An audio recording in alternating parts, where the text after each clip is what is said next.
ఇంత ఇది ఉండి మీకు మరి మీరు ఎప్పుడు పెద్ద హీరోలను ఎందుకు అప్రోచ్ అవ్వలేదు? అది మళ్ళీ ఆ ప్రాసెస్ వచ్చేటప్పటికి చాలా కమర్షియల్గా బిహేవ్ చేస్తారని అనుకుని నేను వెళ్ళకపోవడం అనేది నా మిస్టేక్, ఇది నా దౌర్భాగ్యం, నా ఈగో ప్రాబ్లం. కానీ వెళ్ళొచ్చు. ఇప్పుడు స్టిల్ ఐ కెన్ గో.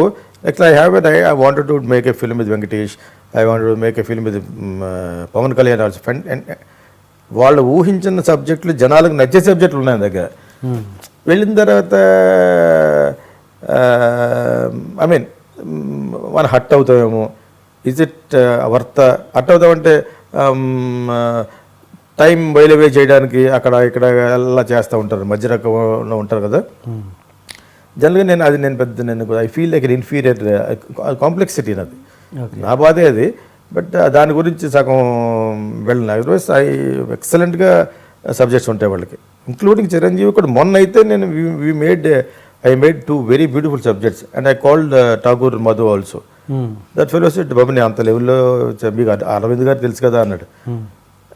ఎంత అవసరమో, because is calling for many people.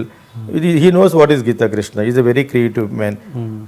నీలాంటి ఎవరన్నా చెప్తే let him give a patient hearing ఒకసారి ఇస్తే then he will understand what kind of image he has got అని నేను రిమైండ్ చేస్తూ చెప్దామని సబ్జెక్టులు ఉండే మంచి సబ్జెక్టులు.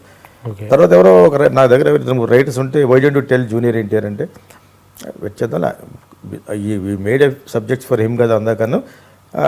అప్పుడు తర్వాత వాళ్ళ జెన్యూనిటీ లేదని ఎవరు చెప్పారు. దే ఆర్ ఆస్కింగ్ సబ్జెక్ట్, కానీ వాళ్ళ మనసు ఆల్రెడీ దాని మీద ఫిక్స్ అయిపోయింది రీమేక్ మీద. వాట్ కెన్ ఈ డూ అని వాళ్ళు they are up to that only. వాళ్ళ కమర్షియల్గా సక్సెస్ అయిన ఒకప్పుడు పీపుల్ కాబట్టి దెన్ ఐ స్టాప్. యాక్చువల్గా 2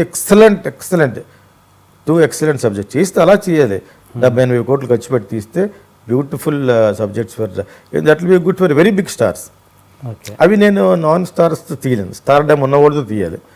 that has got that kind of a canvas and ఇదన్నమాట. Hi, You are watching iDream Media. Please subscribe for more videos.